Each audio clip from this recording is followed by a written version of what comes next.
Hello, everybody, and welcome to episode 352 of the Saturn Studs Podcast. I'm Kurt, joined once again by my expectant co-hosts, Peter and Jake. That's right, Kurt. I'm pregnant. I'm going to be a father. Hooray! Huzzah! I'm about to bust out a butt baby in about half an hour. Congratulations. If you don't know, that's during the show. Yes, if you're new here, that'll be about halfway through our first segment. We'll be talking about the lost king, and I'll be like, I'm about to lose my king in my pants. We could play a game. Guess when Peter had to leave the room, had to drop a deuce when he disappears off the voice recording for 30 minutes. The clattering of coconut water bottles and fucking Slim Jim wrappers will accompany my return. Remember that time when I had that giant fucking where you threw pile like of 6 cans? Yes, I do remember that time. It was so good. It was more than one time, as I recall. It was an era. It was an age in my life. Can you play wizard staff with your coconut water bottles? I feel like you should be able to. They don't really stack. Oh, they don't. Fuck. But they're just crush the bottom of it. Fucking huge. And they are strong. You know, they got a good squeeze to them. They got some good structure to them. You can make a pretty solid staff out of that. Mm-hmm. Magic of coconut water. Whack them with your coconut stick. That's a term. Just like this term for the episode that we're on, it's the Nurgle edition of the cast. We're all embracing Papa Nurgle today. At least two out of three of us, because we got the sickness. We got the disease. It's true. Dirty somehow dirty people. Jake Peter is quarantined and I both got by COVID. living in the crab realm, where no disease could ever desires to tread. Like there's a circle of Old Bay, like a warding circle around his house. Mm-hmm. Yeah, we have a salt circle, but all that does is like rust out the bottom of our cars. Yeah, it's pretty rough. Yeah, somehow Peter and I both having COVID is not the biggest news in the group this week. Yes, I have a different kind of positivity test that my wife is with child. Huzzah. So, there you go, Internet. Go ahead. You get it before Facebook does. Go ahead now. Well, actually, this show doesn't air for a couple days, so... We're waiting until Valentine's Day, but it's okay. Oh, I see. Well, cat's out of the bag now. It's out of the Do bag. they make baby-shaped chocolates? I'm sure. Probably. It's just a little. So y'all out there now can put your bets on how much longer the show has. Over under started at 14. Not like a child is going to disrupt my life that much, you know? Nah, couldn't be. They're not so much work. If they get rowdy, you just invite them to one of your D&D sessions, and they'll just like fall right asleep. They say, "Hey, I need you to pay attention. Combat's going to be on your turn." No faster way to get a D&D player to just lose consciousness and forget all of their surroundings is to tell them to pay attention because combat's about to happen. Well, depending on how good they are. I mean, I've heard from people that so there's something that exists called a trick baby that's really good, hardly fussy. And oftentimes it's like one of the earlier children. It's like the first child is a trick baby. And it makes the parents be like, "Oh wow, this isn't that bad. Let's have another one." And then they don't sleep for 3 months, and they're constantly having to deal with the colicky baby. Or they're just nightmares from the get-go. It's my niece apparently wasn't too bad. She slept through the night pretty consistently in the beginning, which is like the big determining factor of seeing how well your stay as a dad is going to be or stay as a mom. But now you have this unknown genetic soup you're adding into the mix. Yeah. I mean, your line is no longer pure. Believe me, it wasn't pure before. My dad's line was a mess. We couldn't nail down what he was. I only say I'm 50% Italian because I don't know what my dad is. It's it's whatever goes in the sauce. Yeah, it's whatever happens when a Lithuanian, an Englishman, and maybe an Irishman walk into a bar, and then something comes out. Call that the latitude. Yeah, some amalgamation of ethnicities and really no traditional things. I'm trying to think of my best Lithuanian jokes, but you know what? It's just not coming to me today. I don't really know anything about Lithuania. No, I don't have, I can't reach into my bag full of Lithuanian stereotypes and just pull a ripe one out. Well, instead, we can go to our other favorite stereotypical place where we're taking this podcast live from, which is, of course, Down Under, the great prison of Australia, the great prison colony in the sky, Australia. Yeah, the Globe's joke that is Australia, because I feel like everybody wants to just make an easy buck. Making a joke out of something is just like, hey, Australia's a bit odd, isn't it? Let's crack some jokes about kangaroos being weirdly sexy creatures, and the fact that all the bugs want to kill you, and the fact that they're on the bottom of the planet. So how are they even, staying up? Why aren't they falling off? Do they all have moon shoes? Maybe. Are you going to tell me that Australia just isn't a D&D campaign come to life when one of the common cultural foods is fucking fairy bread? True. And then what is fairy bread? Pray tell, do me ask you. Ask you this. It is white bread with butter and just a shit ton of sprinkles on it, coast to coast. Oh yeah, that's right. That's a birthday food. Like, the kids are like, no, ma, no cake. No fairy bread. Give me the fairy bread for fucking my birthday. Yeah, let me wash and then we'll have a food. sausage roll. We'll have some saucies. I saw a post on Reddit the other day that was like, it was 2 sausage links on a Kaiser roll, and they're like, Australians, what do you call this? They're like, and you could hear them short circuiting from an ocean away. So they want to say sausage roll, but like, they already have a word for that.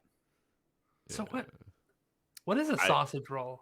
It's so think of, like, how we have like there's like a an eclair or like a bear claw, a pastry with a sweet filling. Instead of that, it's tomato sauce and beef.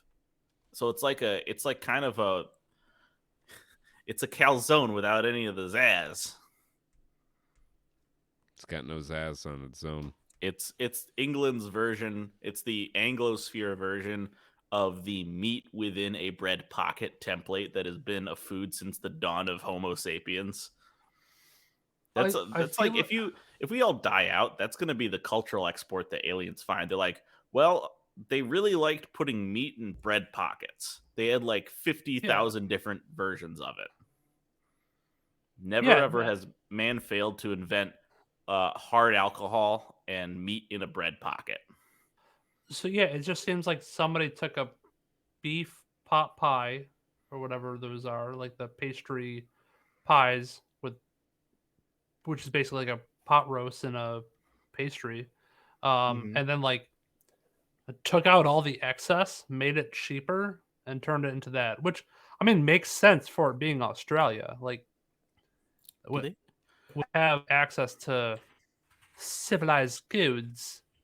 Your prison population must kind of do what they can. So seasoned beef in a pastry roll sounds good to me. Sounds like a dinner.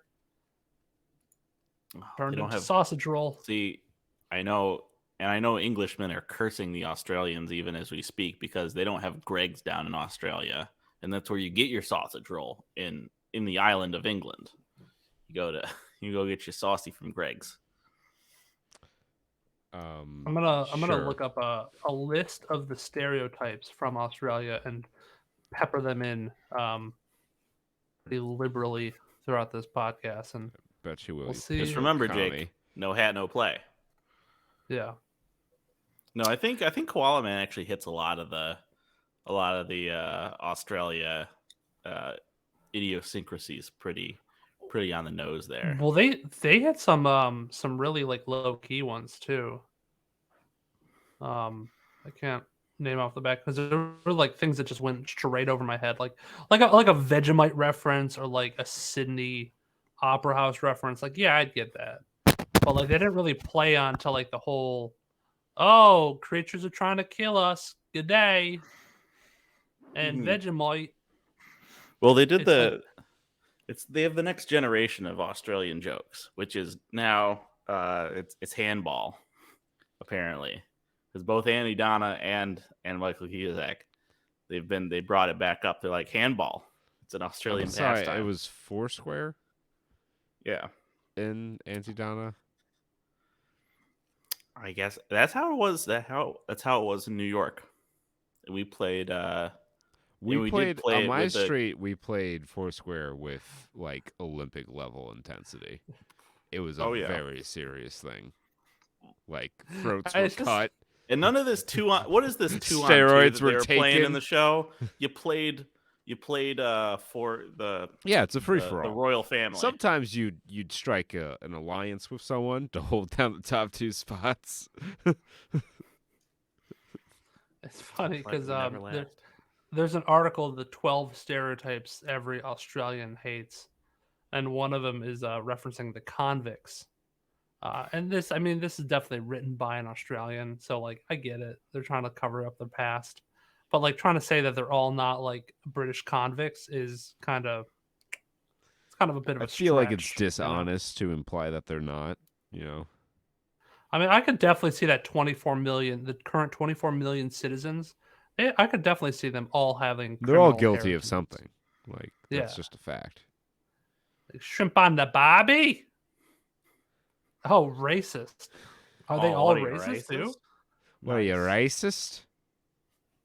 Yeah, evidently. Yeah. I mean, just look at Koala Man. Most I don't see racist. a single dark type Australian. Dark type Australian. All these ghost types rocking around here. Yeah, they were all ghosts and fairy. One fighting bunch. Maybe a couple of grass types, you know? Yeah. Crazy. And maybe we'll catch some trailer type Pokemon in our trailer segment. There we go.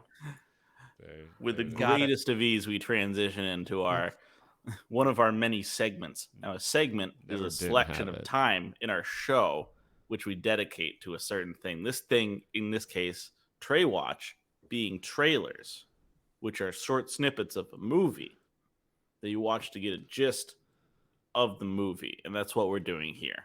I know it's all very complicated. So they're watching a short snippet. They're listening to a short snippet of they could a be podcast. This video version of the show. Oh, or watching. You're watching or listening to a short snippet of a podcast about some fellas watching short snippets of movies.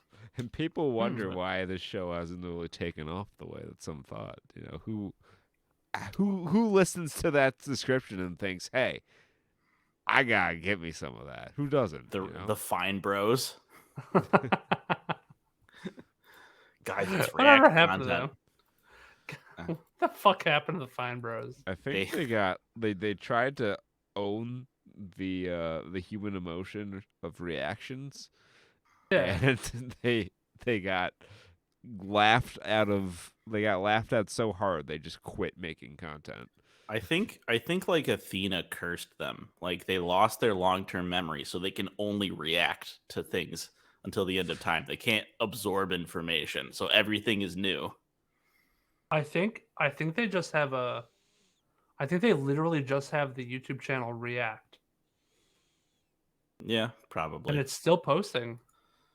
I mean, It why just not? has like a bigger community because it's all like they take the random people and have them react to it, and then sometimes celebrities or sometimes like not celebrities, internet things. Internet No, personalities.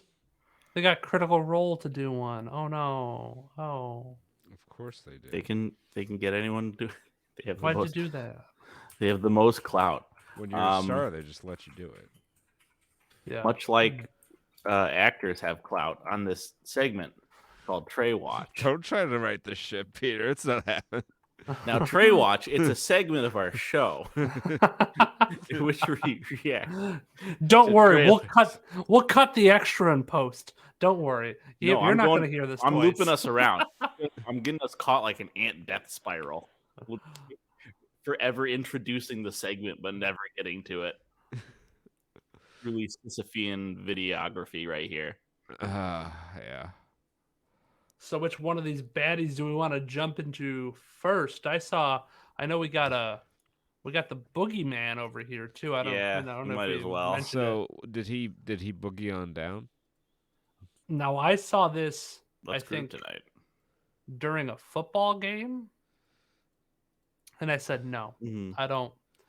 Nope. It's got creepy kids. It's got a little demon thing. Calling it now. It's gonna make buku bucks at the box office because it took like $1 million to make. It's called The Boogeyman and it's coming out in the middle of June. This is summer horror schlock to the max. So I think this is a remake of a movie that came out in like 06 or 08, also maybe 05, also called The Boogeyman. This is Stephen King's The Boogeyman also, right? Oh, is it Stephen King's The Boogeyman? I did not know that beforehand.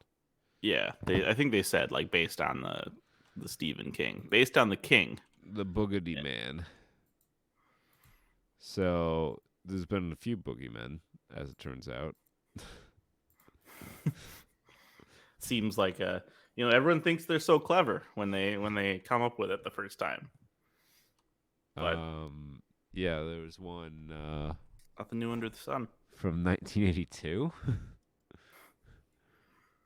One from what if 2014. the Boogeyman was just a copy of that movie? Like the thing haunting that house was just like a little copy of the 1982 movie, The Boogeyman. So this is a weird here, let me bring up the show and tell. So this is the cover art for The Boogeyman. Get the audience a view here, and then I will link it. Rope us in. The 1982 Boogeyman, at least. And it's just it's a girl like phasing through a door. Ooh. There's no boogieing or men involved. If I were a moviegoer in 1982, I would be very disappointed by this. Yeah, it's a door. She's the door with arms. Ooh. Oh. It's a first class piece of work. 28 minutes, unrated, straight to video. how's it gonna be the Boogeyman on the Night Shift collection? Watch out behind okay. you. So I guess it's the Night Shift collection has that cover art, because I'm looking at some other ones here, and they all have the same sort of girl in the door. That's the true monster. Girl in the door. Girl in the door. That does itself sound like another. And here's another Boogeyman from 1980. So yeah, it's the Boogeyman. He's coming to get you. It's sadly actually naming your movie The Boogeyman is a more intimidating name than some of the movie monsters we've gotten so far, like the Bye Bye Man. Yeah, that's true. I can't take a movie called The Boogeyman seriously, because when I first started watching wrestling, there was a character called the Boogeyman, and that's all I think of when I hear The Boogeyman now. Boogity Boy. I will link y'all his www.com profile page, and we'll share with the audience. This is the Boogeyman. What if he would turns shout out to be the monster, and They're just fucking it just he power slams you through power slams the little girl He's a through a table. very jacked up black dude who was like in his 50s when he started out, but lied about his age. And he had a theme music, and it started with him shouting, "I'm the boogeyman, and I'm coming to get you." And then he'd walk out with smoke and a clock for some reason and a bag of worms, and he would eat the worms, and he would smash the clock over his head. Amazing. And I had no idea what any of his gimmick was supposed to be. He was not particularly scary, but he was just fucking weird. Oh. He also sometimes had a staff that smoke would come out of. Yeah, this looks to be on the level of like Danhausen. Oh, Danhausen wishes he was on the level of the boogeyman. You know what I think is so interesting is that every single like horror movie like this always has to have some sort of I don't know, iconic prop piece that is like used in some way. Skinamarink just had like the toy phone or something like that. You know, it could be like a bear or something like that does something creepy. This girl's got like a nightlight moon ball thing that uses like a prop or some sort of, I don't even know. She's got it's her comfort balls. Yeah, but it's used as like a narrative device to show the because it's using like the opening. Yeah, thing I mean that was a cool bit of person. cinematography. Like they're doing stuff with the camera. I mean they're not showing the monster, which also I guess is good. Yeah, but they kind of did show the monster though. Did you see? I shared a thing. I went full Sherlock Holmes and went frame by frame, and they did like a little jump scare in the trailer. Oh, so and you kind of do see like you know, a couple times that it's in the background. You can make out the shape. It's just kind of going to be dark, but did you see it? I guess it depends on how much they're gonna. A white sphere I guess I didn't. Travels by the foreground of the screen. I don't know how that video is fucking hilarious. If you haven't seen it, which one is that? What, the one I was gonna tell you? Yeah. Oh, it's called "Farting on My Roommate's Door." You and I were thinking the same thing when I heard the white sphere. I don't know how you guys are so in tune with these videos, and I'm completely on the outside. I'm one with the schlock. I want to see if it's on YouTube. I can't.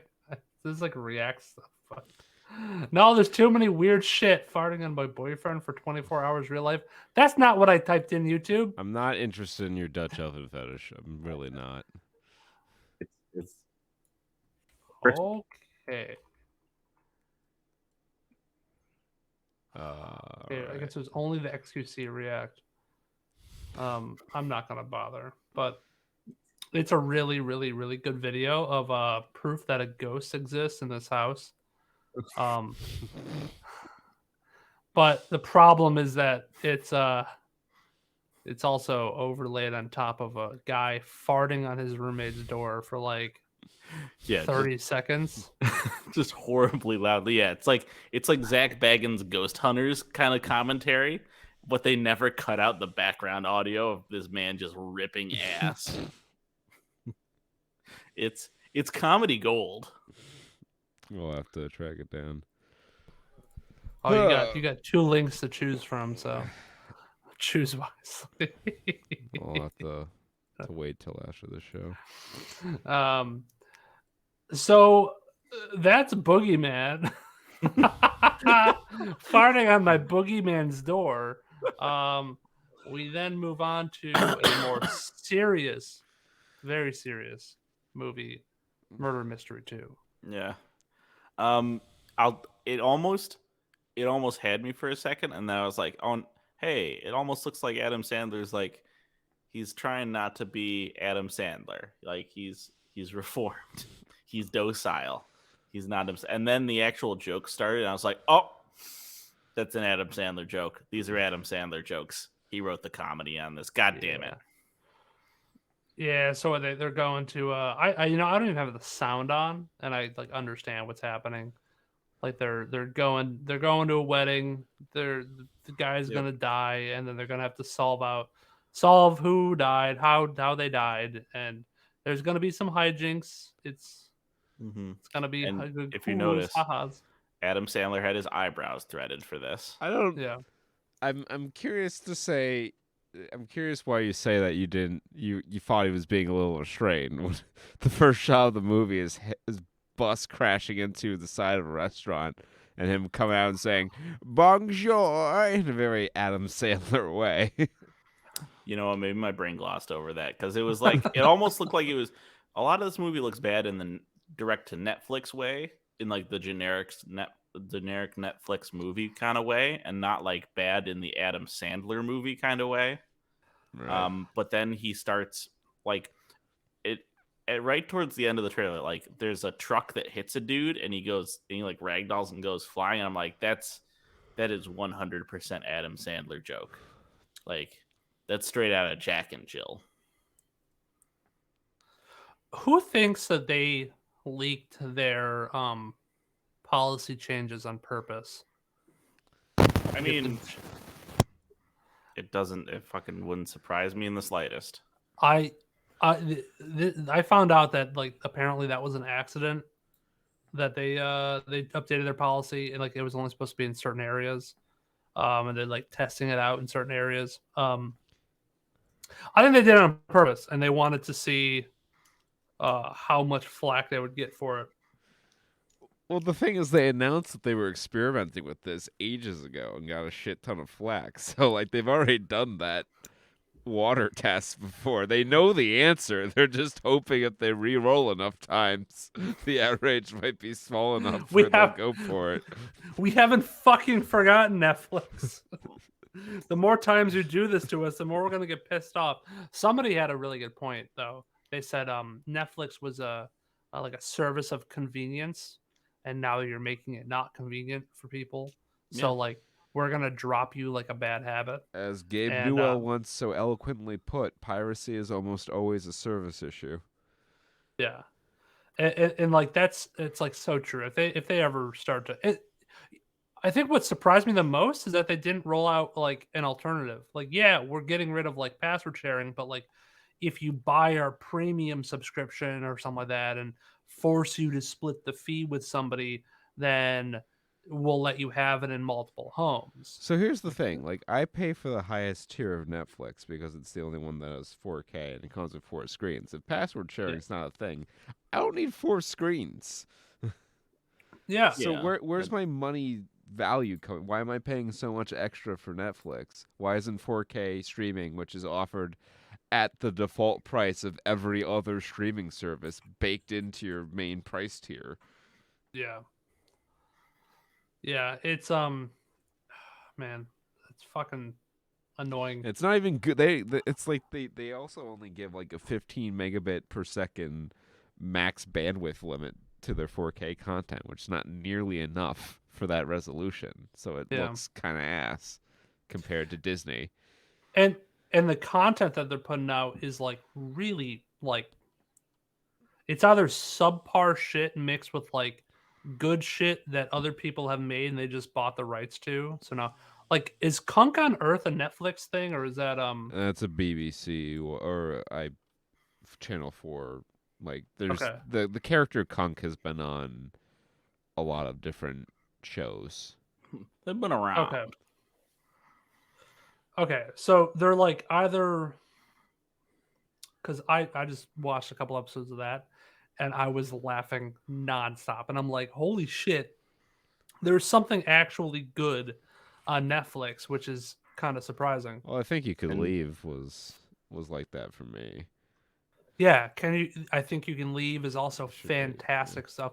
Like they put out every now and then you have like a golden drop, but damn, it's like they put so much stuff out. Fine. Like, some of it is bound to be good just by the law of averages, but it's not a good hit rate. And the shitty part is like they cancel good shows. Like for whatever reason, I'm on like Warrior Nun Twitter, And apparently there's a really diehard community that wants Warrior Nun to get renewed for a third season, but they canceled it. Jake, I don't think we can just You casually gotta give us glance context. I gotta past. find context on this one. So, I mean, I don't You can't know. just I don't even know how slip into casual conversation. So I'm on Warrior Nun Twitter without I'm any on Warrior context. So I'm on Warrior Nun Twitter. All right, and you just find the hashtag. Why is well? Actually, I get on there accidentally. It's not my fault, really. It's really the nuns' fault. So they Like have any these Catholic catchy school alum, you're blaming the Oh. nuns for all your life's problems.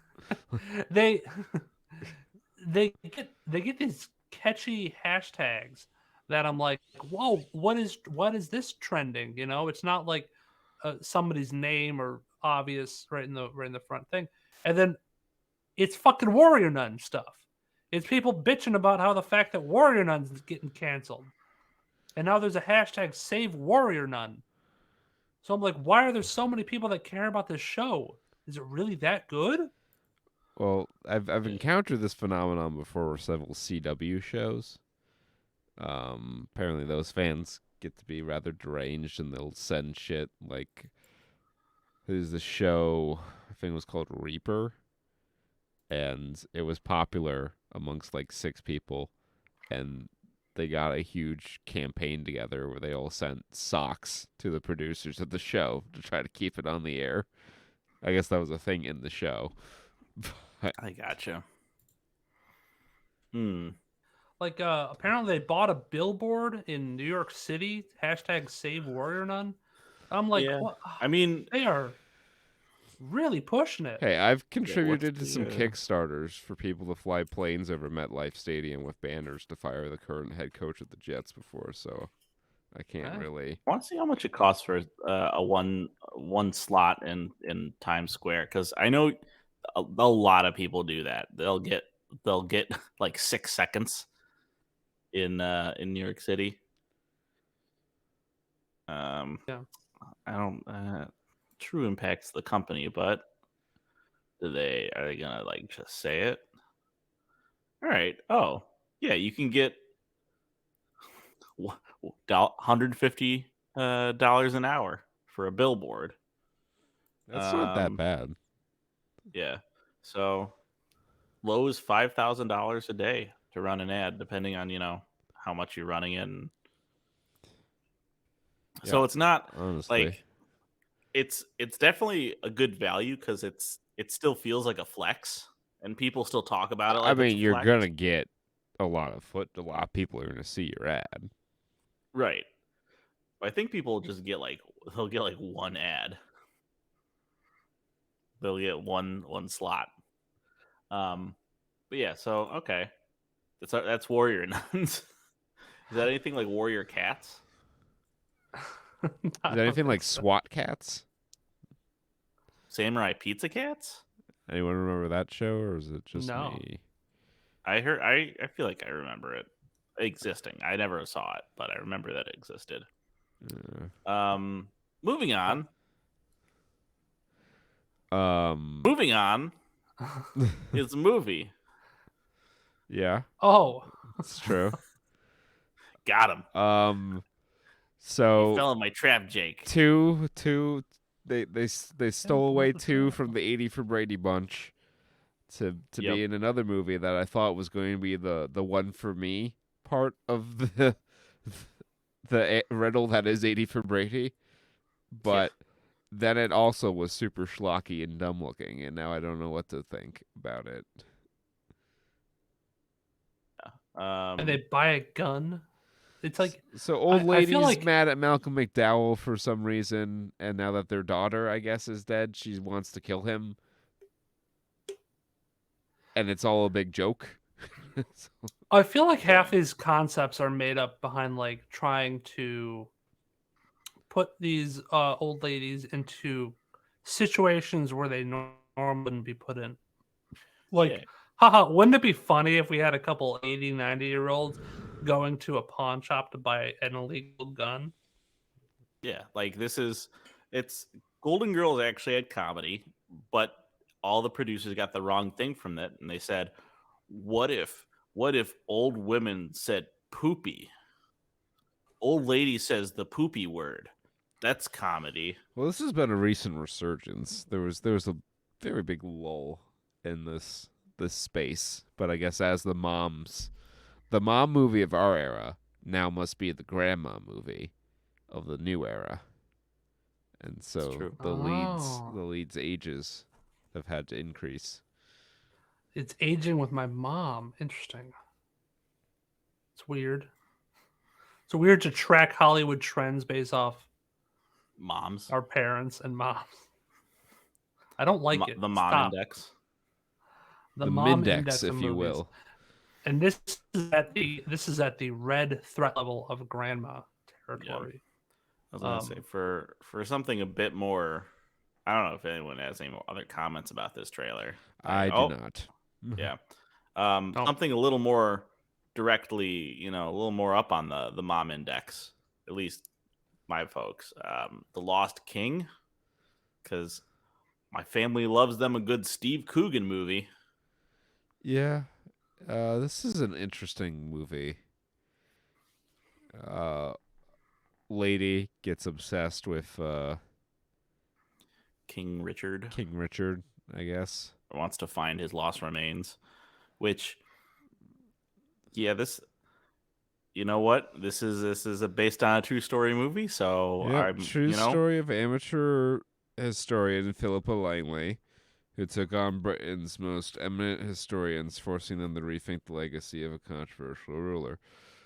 Yeah, it's got Harry Lloyd and Sally Hawkins and Steve Coogan in it, and it looks to be decent. I'm sure that people who are more Anglophiles than I am will be into it, but yep. So I wanted to see like when this all happened. Yeah, so they did find King Richard in like 2012. yeah, I vaguely remember that being a news story. Yeah, we was in high school at the time. Oh, Yep. I didn't hear about that. Well, because you're uncultured. You're not wrong. I definitely was uncultured back then. Yes, back It then. must be. What's the dividing line between because I was in the middle of the state. Kurt's on the right half. Jake was on the left half. What's the line there? Like, is the Ithaca. Finger Lakes just a barrier? You were. Yeah. I'd say you're a little more westernly left half of the state than you are smack dab in the middle. It's true. We didn't touch them mountains. Yeah, because we were very Canadian, so we took a lot of our. Yeah, you're basically Canada up there. Yeah, Buffalo is one of the most Canadian cities in America. They have Tim Hortons. That's all you need to know. Yeah, when you get the Tims and you start getting addicted to that, and you're like, oh, I got to go to Tim's this morning. It's They've got their hooks in you. You must be purified. You're no longer American. Yeah, well, actually, Burger King ended up roll up my rim and I shall win. Oh, dude, roll up the rim to win was lit, and their commercials busting. But everything kind of went to shit in a handbasket when BK the King took over, and their muffins started just not tasting the same. Their coffee was always fine. Did Tim Hortons do Tim Tams, or is that just the two things with the same words? What the fuck's a Tim Tam? Tim Tam is a confectionery of some kind. Let me find Tim Tams for you. Because I know I thought you were like trying to find a Timbit or something like that. That's the Timbits is probably what I was thinking of. But Tim Tams are also a thing. This qualifies as our rabbit hole. No, I don't. They're like cookie. They're chocolate covered cookie biscuit things. No, there was never a Tim Tam Tim's Hortons crossover, but man, that'd be a good idea though. Actually, that probably would work.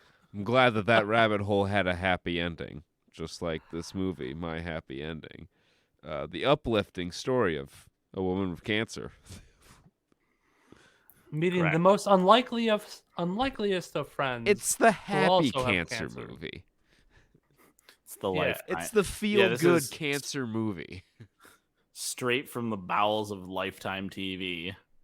Yeah, Comes my happy the ending. sisterhood of the traveling radiation therapy.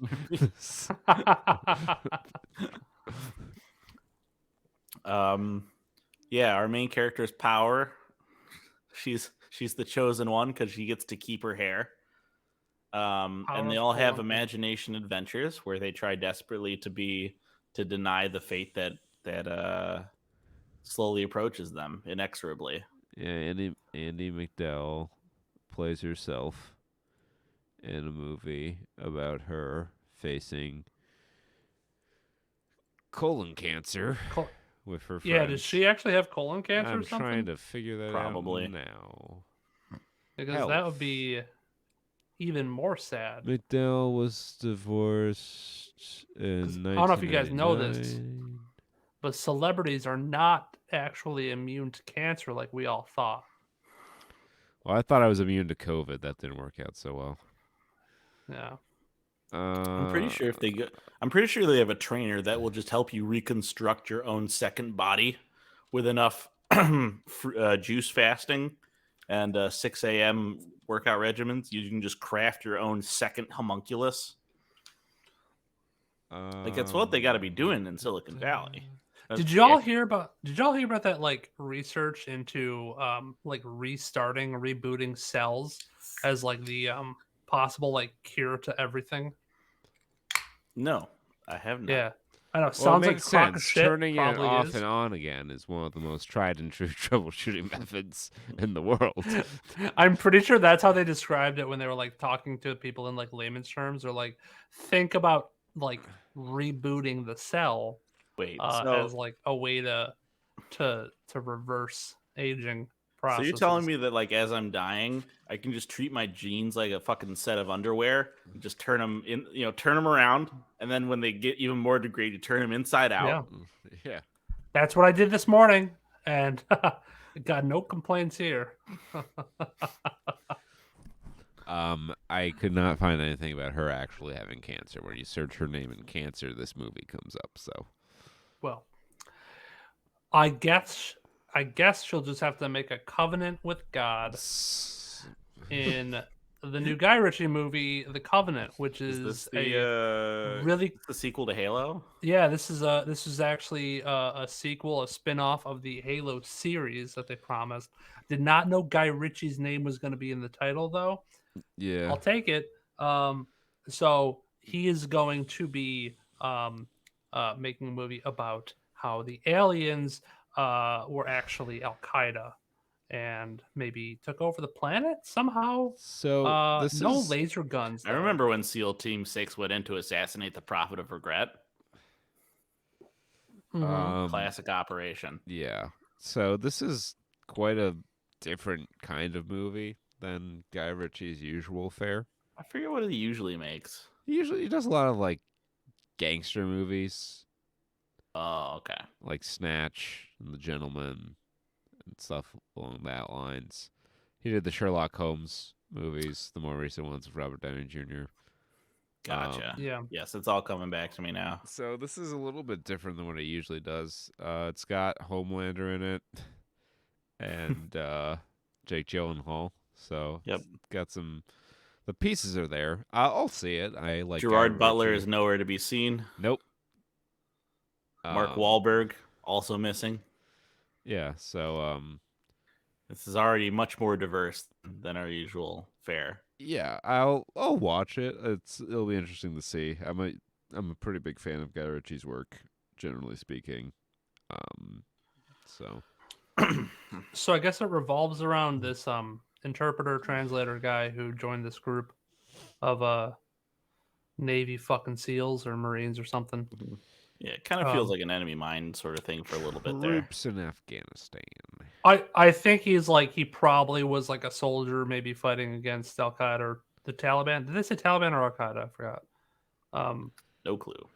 And one of those bad groups of the Islams, and he's now switched sides, working for the American government. But he actually has combat training, and he's actually like the John Wick of the Middle East. He's El John Wick. All John Wick. Oh, John John Wick. Wick.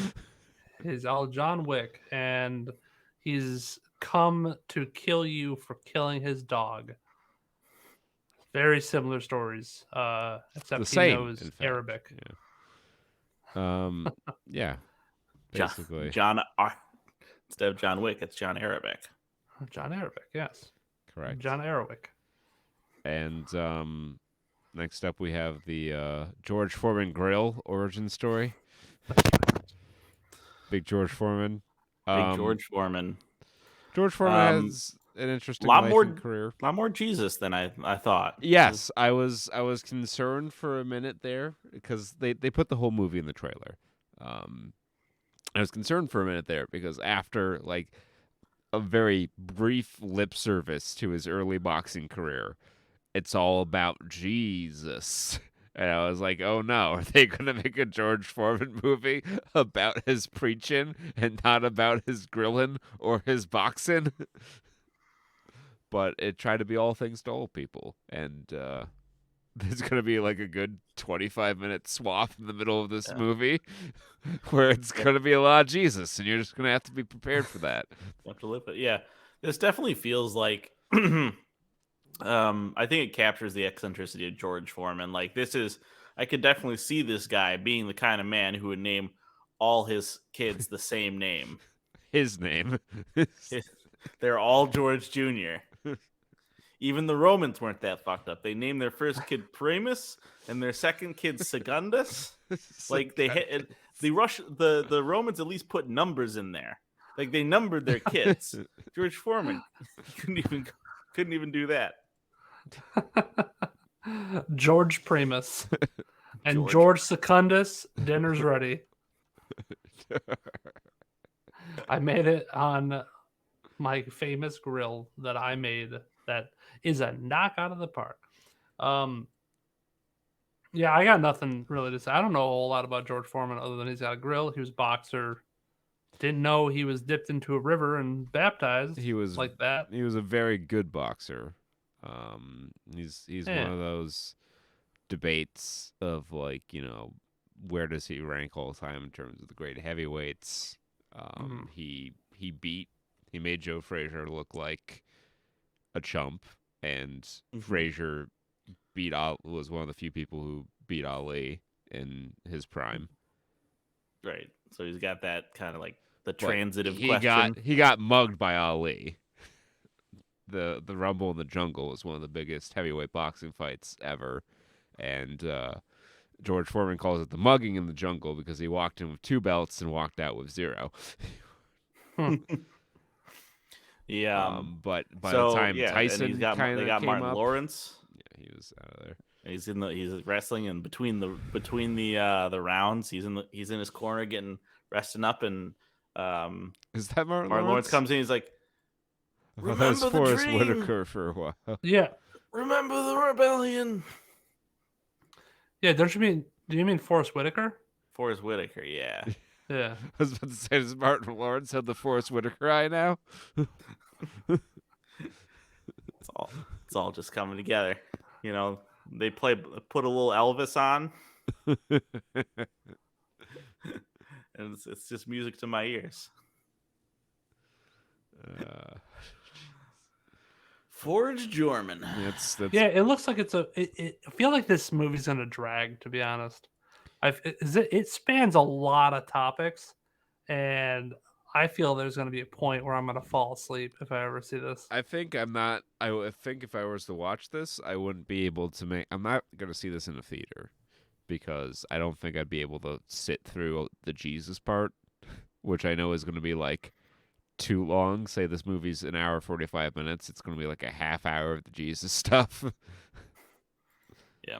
The only real question is this going to have as bad editing as Bohemian Rhapsody? I don't know. Well, it remains to be seen. That's trying to see if they got difficult peak to reach. Let's see if they got a time release already for the. April 28th.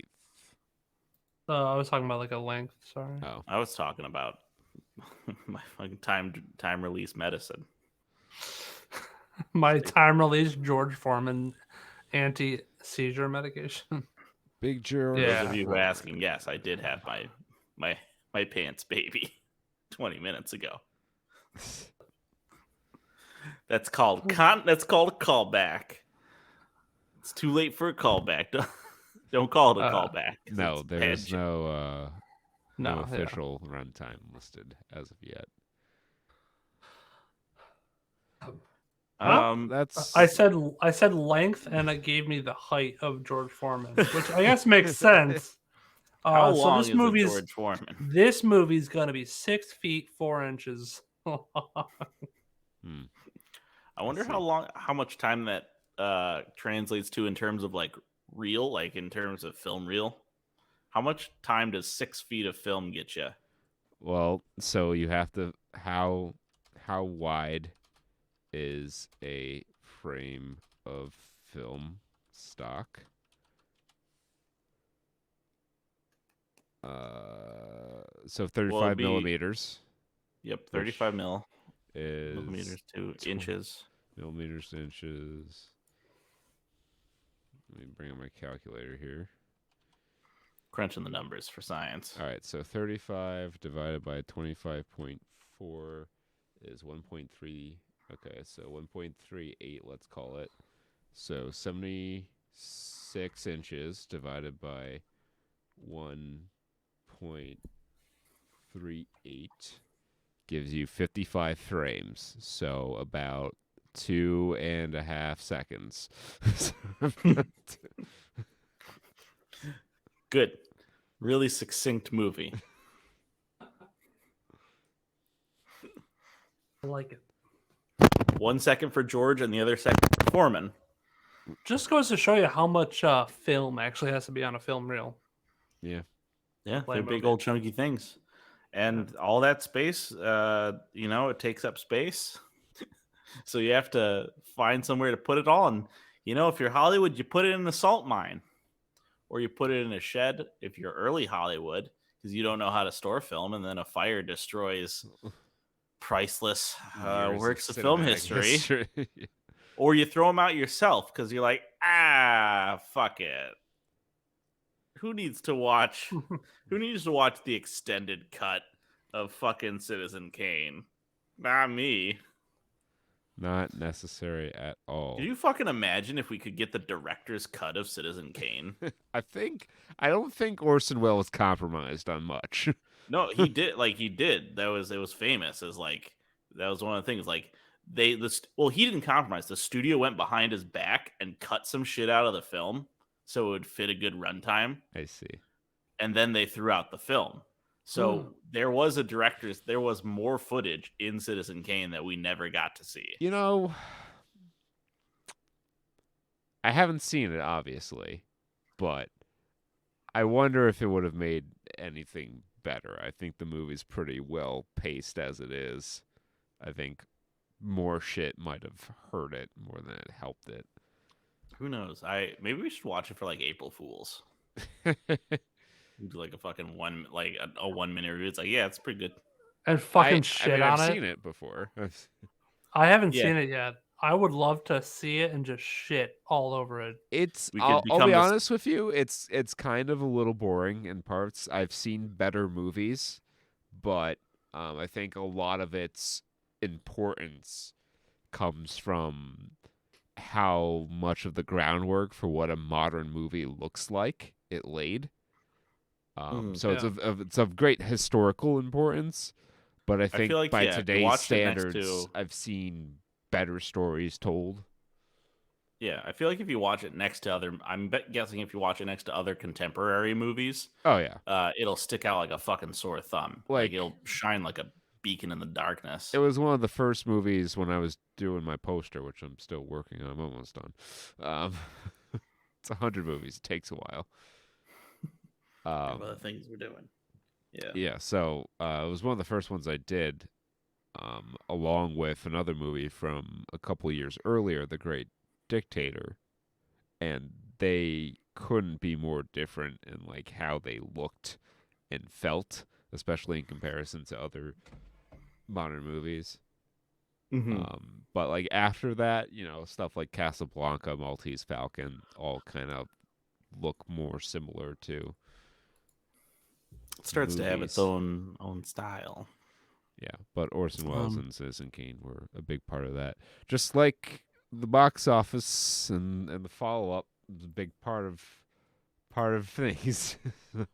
So we're on that now. We're talking about that now.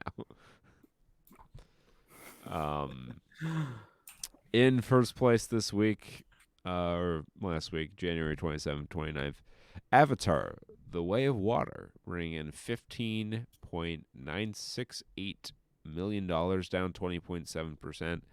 Already leaving theaters out of 190 theaters, in just its seventh week. So it's standing at $2.13 billion now. It seems like it's slowed down a lot overseas. Yeah.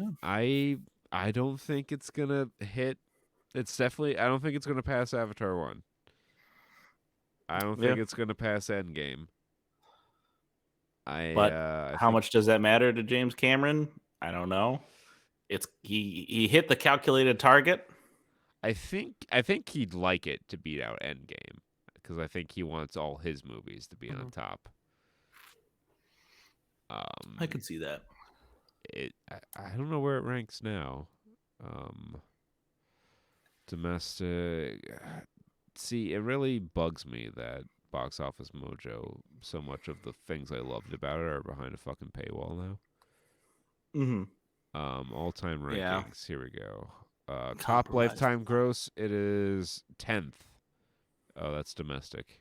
Can I see worldwide, please? Top lifetime gross worldwide. Here we go. So top worldwide gross all time. Avatar $2.9 billion. Avengers Endgame essentially $2.8 billion. Titanic $2.19. Avatar: The Way of Water 2.13. So it might catch Titanic, though Titanic just recently had its 25th anniversary release. So we'll see. Oh my God, it's been 25 years since that movie came out. So yeah, I'm pretty sure he'd like it to displace Avengers, so it can be his movies as the top 3 all time. Yeah. For those of you curious, Star Wars Force Awakens is 5th all time with just over 2 billion. Avengers Infinity War, a little bit less than that, 2.052. No Way Home, 1.92. Jurassic World, 1.6. Lion King, the 2019 Lion King, 1.6 bill, and the original Avengers, 1.5 billion, round out the top 10. But interesting to look at the foreign percentages, where a lot of the Avatar, Avengers stuff, almost 70% of that money is foreign, but Star Wars is huge domestic. I think it's the best domestic movie of all time, bringing in just under $1 billion domestically, which was like 46, almost 47% of its revenue. It's kind of interesting. But that's neither here nor there. Yeah. Puss in Boots: The Last Wish finds itself back in second. Actually, it was in second last week, but good for it. 6th week. It's outlasted. Movies have come and gone, but Puss in Boots has endured. I recommend people give it a watch. It's got, Jack Horner is going down as a classic villain. He's going down in the history books. He is. I've seen a lot of clips of him that are very funny. I've heard. Gotta say, I love it. So I was looking at my morning news roundup and saw an interesting one. I guess Eddie Murphy was talking shit about Puss in Boots and wants to return as Donkey in a spinoff or in Shrek 5. I mean, the last scene of the movie is them all getting on a boat and heading to far, far away land to go hang out with Shrek and Fiona again. So fucking sure. Yeah, Like Eddie Murphy's, he's Mike getting Myers back into off. films, right? He's been doing films more and more, and Mike Myers is like, he's getting back more and more. It's the stage is set for the Shrek soft reboot. Shrek 6? It's Shrek, but the S is a 6. It's like 6 Wreck. Oh God. Has Or there is it been a Shrek fifth? 5? I think this would be the fifth. 5 Shrek. Wreck. Get frecked. Get frecked. Opening in third, we have Pathan. $6.8 million. But more importantly, it lands in our spotlight. Pathan is the story of an Indian spy who takes on the leader of a group of mercenaries who have nefarious plans to target his homeland. It's made $21.9 million worldwide so far. But as I said, more important than any of that, it finds itself in our spotlight. And what a glorious day it always is when a Bollywood movie is relevant enough in the box office to find itself in our spotlight, because the nation of India is populated almost entirely by hype beasts. And so every review is perfect hyperbole. So drinking games, if you hear mention of the Kashmir Files, take a drink. Yep, we'll see if those still pop up at all. And we'll go from there. Lucky BKP has a 10 out of 10 review of Pathan. Whoa, what a comeback. Entertainment at its best. Ellipses. SRK. Finally, the wait is over. Fasten your seatbelts, because Pathan has arrived. Whoa, what a comeback. Entertainment at its best. Hey, that's the title. This movie has everything. Action, emotion, story, romance, and patriotism.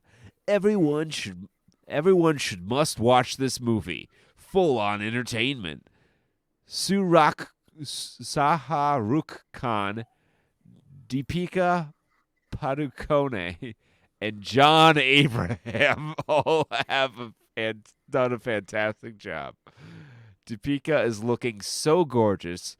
Saharukh, as always, super duper handsome and kissable. The cinematography is the top level. I added in the kissable part.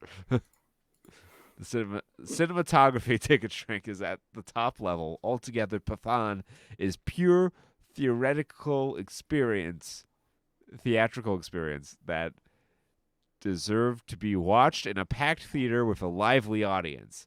There are moments when the theater turns into a stadium, which enough makes the film a full... I assume this is a Indian expression that I am about to butcher. Payasa Vasul feet. You gotta put that into the old translator there. We can check that out. 28 out of 68 found that helpful. So let's Google this phrase here. Okay, so that's another movie. It's an Indian movie from 2017. God. Which does not star Mr. Khan.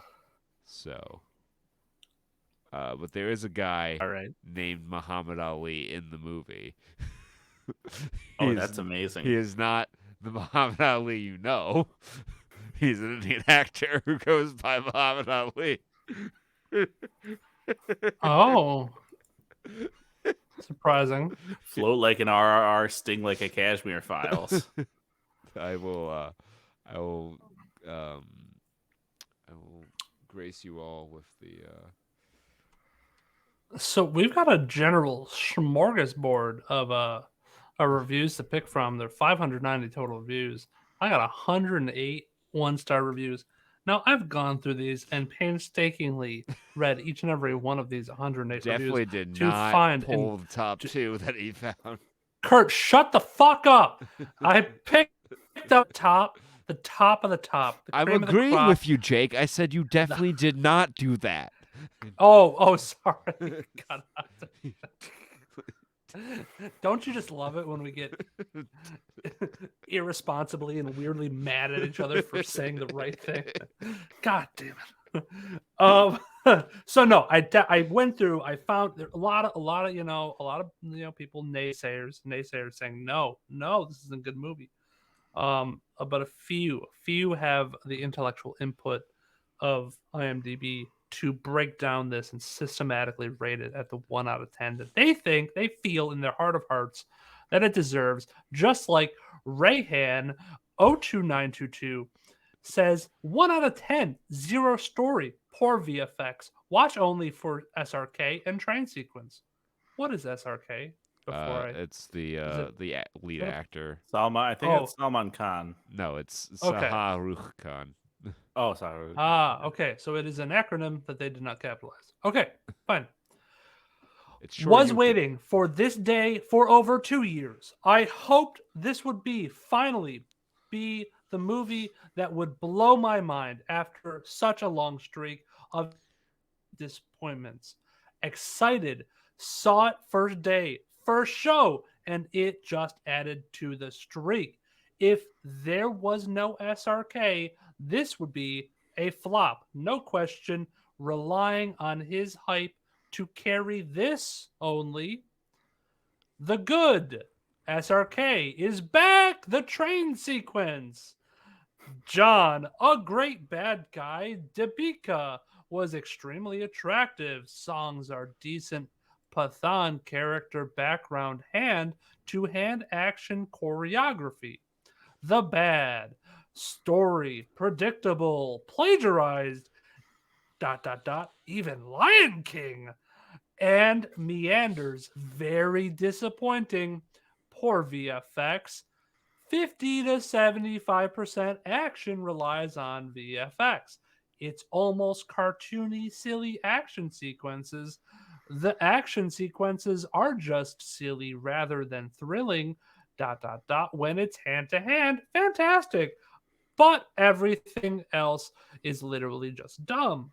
All other characters are forgettable, literal cardboard cutouts. 1 of 4 jokes land. Robbles cringe. Background score weaker to war. Being massive fan of war, I knew each beat and when would hit. Was perfect background score. This was on and off. Overall, you could watch if diehard SRK fan, but please do not expect a good story. If you do go, train sequence is unmissable. But action is not something you haven't seen before. Cheaper version of similar stunts taken from iconic action movies. 77 of 105 found that helpful. Definitely not the top of the featured list. So I've been reading reading a little bit up on our boy SRK here, and everyone keeps describing this as a comeback. But looking at his IMDb page, it doesn't look like he went anywhere. And just last year, he was in Brahmastra Part 1. Maybe this is like a Nick Cage-esque comeback, right? Where he's always been here, but he's ready to like take center stage again. Maybe. Who knows? Maybe Smart Sagatrian knows. Can clue us in, yeah. This was one of the top rated reviews when I was browsing through them all. 6 out of 10. Overhyped, less content. I went to watch the movie after watching movie like Drishyam 2, Ved. My expectations was I will see a masterclass. Pathan movie is just a copied version of Fast and Furious. Tiger Zinda Hain, war. Plot of film is very common, not new story. Direction is good. Some scenes are excellent shooted with a broad shooting. Special effect and VFX are okay type. Shah Rukh tries to give a good performance, but he as action hero doesn't appeal. Cameo of SRK and Salman Khan was high point of movie. Dimple Kapadia was good. Her performance was strong and powerful. Deepika was more glamorous and less agent. She could have been used better. John Abraham was awesome. His swag was great. His looks hunky. Style, panache. He was more better than SRK. In all, movie was not bad, not good. I wouldn't watch movie for second time. My issue is, after I left theater, there was no scene that I would remember for a long time. It's an average movie, not epic. Spend up to 300 rupees only for ticket, not more. Parthon hype is more, content is less. 97 out of 135, ladies and gentlemen. I just love that there's a dude named John Abraham in this cast full of very difficult to pronounce for whiteies like us Indian names. His swag was great. His looks Hunky. Yeah. Well, let's see if Hito Strockett has anything to say about it. Hito Strockett, king of the wild frontier. Blockbuster loading. 6 period ellipses. Hashtag Pathon. This is one of the best action-packed thriller and a beautiful patriotic film I've ever seen in my life. Many scenes gives you goosebumps, literally, the way whole movie shot on location, background score, story, everything is just perfect for this film. Entertainment all over the film. It's a massive comeback for the king of Bollywood, Shah Rukh Khan. 2 periods. He's looking super hot and dashing in the whole film, as well as John. Deepika and Dimple Kapadia. Ma'am performed terrifically throughout the film. This is one of the finest entertaining films of this year. Just don't miss it on big screen. Loved it wholeheartedly. Go for it. So wait, everyone's talking about John Abraham. I just looked him up. Dude's a fucking. He is a hunk. Is he a hunk? He's like India's next top model out here. Oh, like holy shit, right? Fuck. God damn, dude, you doing roids or you do Photoshop, huh? He's got an interesting A little of pectoral A, a little of pectoral B. His abs have abs. He's got them side abs. Man, all right. Don't mess with India. Did you not watch RRR, Jake? You should have already known this. Well, I just figured they were partially CGI. I mean, the whole country is partially CGI. They all got the Kevin Hart treatment. No, he's totally CGI. It's all CGI. Kevin Hart. Coincidence? I think not. Same as Shoulder saying 1 out of 10. Disgusting. Disgusting. Yes, as a educated UPSC aspirant, this is disaster and worst. These are all like separate paragraphs. So, what the hell is? I could actually probably do poem style. If you might. No, there's too much fucking weird shit going on. What the hell is racked beige? Crying laughing face emoji, crying laughing face emoji, crying laughing face emoji, crying laughing face emoji, crying laughing face emoji, crying laughing face emoji. Question mark. Deepika is not so hot, only hype. SRK, sorry, not so much good. Second half is worst. Besharam Rang is fall to torture film worst. Abwar to Metlana? The film is not good. Sorry, that broke me a little bit. The movie seems to be a bit of chimera made of several movies put together. Gaddar Tiger and Hero Panty series. Panty series, not Panty. Did you just go to Japan here for a second? Hero, yeah, right. Wearing panties over their face. Come on, It's Asia, come on. man. It was too many nukes. Too many nukes. It was mostly choppery crowd in the theater, hooting, clapping, and shouting, and then there were loads of not so excited folks like me, given the movie's storyline. Guess I may have been looking at much better story, but then what works for the masses is what gains traction, it seems. My suggestion to someone not wanting to watch brainless fighting scenes, they could avoid the movie. 63 out of 95 found that helpful. I kind of love the fact that they just kind of give it to you straight. That They just don't say, was very helpful. You can't, if you don't want this, you can avoid the movie. He empowers you to make the decision. It's so easy to just give like half inspired like warnings to not go see a bad movie. It's another thing to just be like, you want some advice? Just don't go see it. Like, I love that. There you go, friend. I love that he gives you, the reader of his review, the agency to make the decision for yourself. He respects you and your time. Good on. This is why we get the real reviewers. Let me see if I want to find that. You're not going to find that shit on Rotten just like Tomatoes.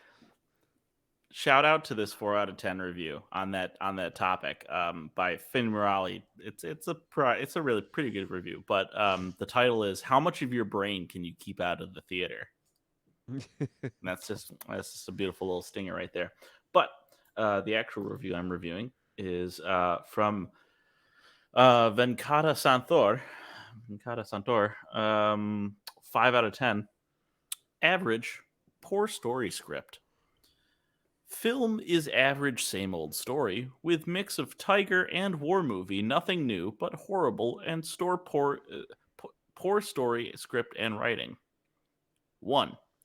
There is a saying for spy, once a spy, always a spy, but here spy believe in a spy of country whom diplomatic relation are not okay, and that spy gives a silly reason to believe her, and he believes and betrayed, and again he believed what story this is. 2.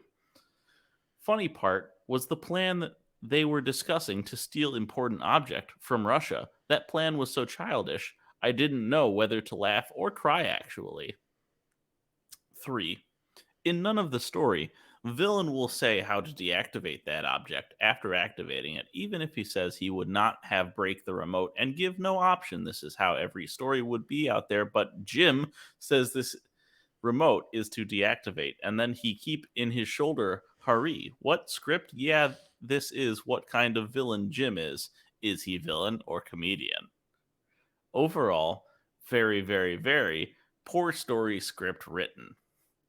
But music was great. As usual, Arjit Singh stole the show, and Shilpa voice was also marvelous, loved music.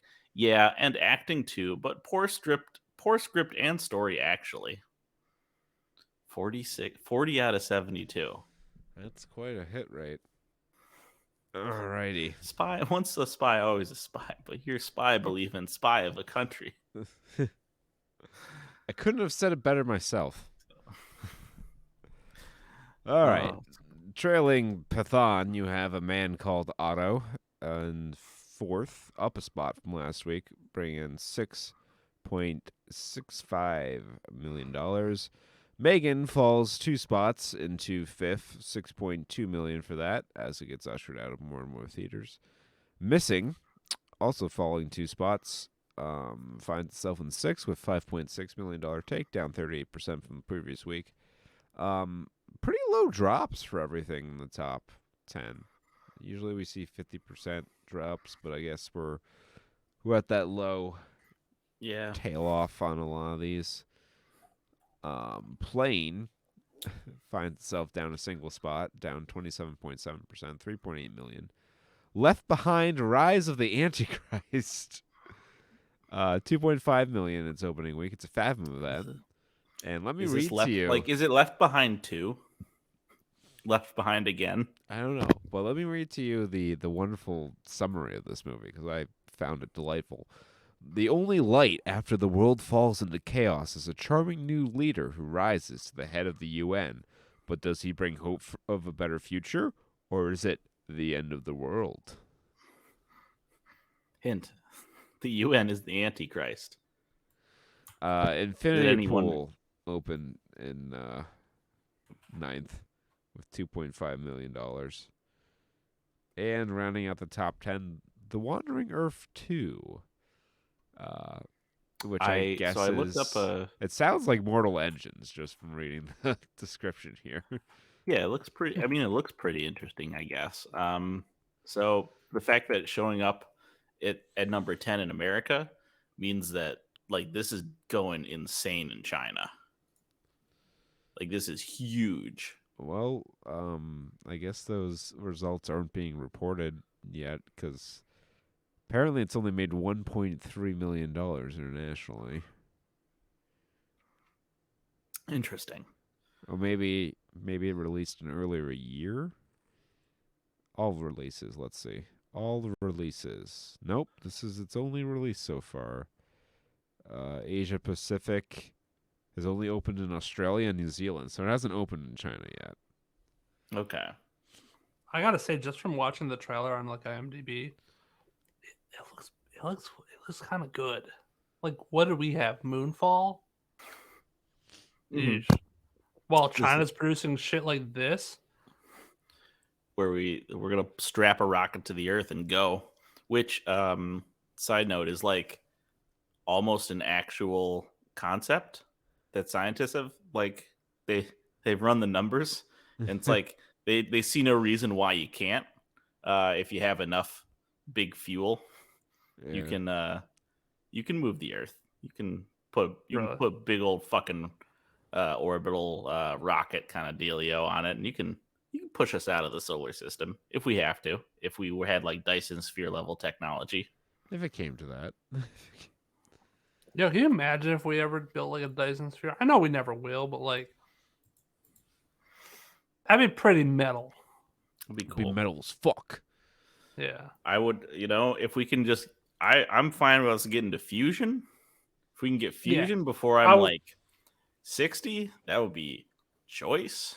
Yeah, if we could like make a practical fusion, that'd be dope. Let's do it. Do it. Fusion. Ha. That doesn't require earrings. I mean, come on, let's Yeah, go. The dance doesn't require the earrings either.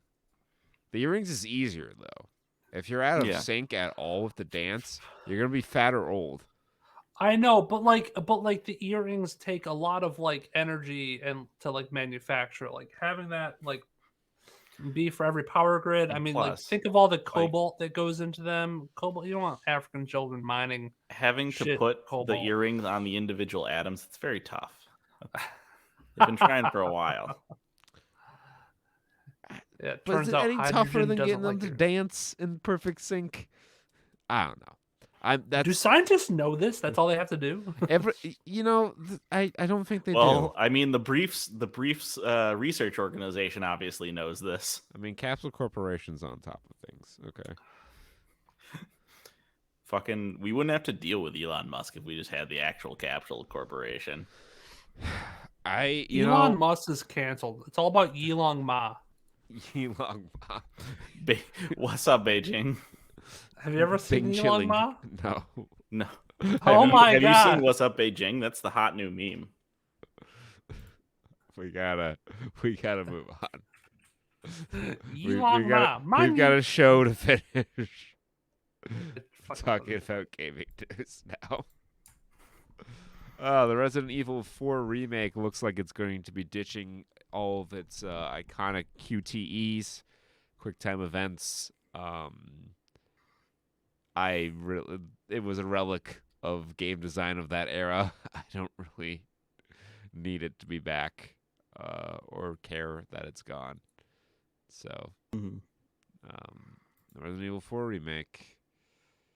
Oh boy, it's coming. Like, I feel it's weird because it's like it's so close to it's a lot closer to the modern era than 1, 2, or 3 was because it changed the game, changed up the formula It quite a changed bit. the formula a good bit, although And a lot of the newer games are based a lot more on that formula than they are on the older version. So like doing a remake, you get a lot more like value difference or value improvement out of like bringing those into the new style. But I don't know how it's gonna go with RE4. um, I think it'll go fine. I mean, the game is old. It's Mm-hmm. almost 20 years old at this point, and its graphics, while they're good and they were certainly impressive for the 6th generation, they could stand for some updating. And the new engine is very photorealistic, and it's the most re-released game Yeah. in perhaps the history of ever. So of course people are going to buy it again. They're already conditioned to buy Resident Evil 4 every time it pops up in whatever repack. That's the fucking greatest historical. I guess I wouldn't even call it a blunder, just like a unfortunate thing for Nintendo, where they really thought that Capcom was going to keep RE4 exclusive, Yeah. and then it became the most fucking prolific game of all time. I mean, the contract I think was only for like a year of exclusivity, and in fairness, it never came to the Xbox, which is kind of weird That's fair. because the Xbox was the best console of that generation, at least from a hardware perspective.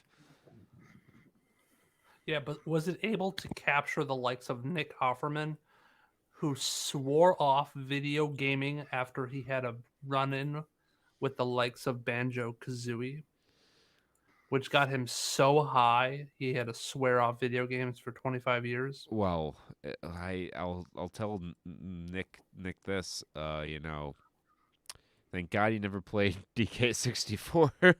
If the collectathons were your weakness, you'd still be playing that game. Yeah. He said the dopamine drip was too high. He had to stop. He like woke up in a fever dream hundreds of hours later.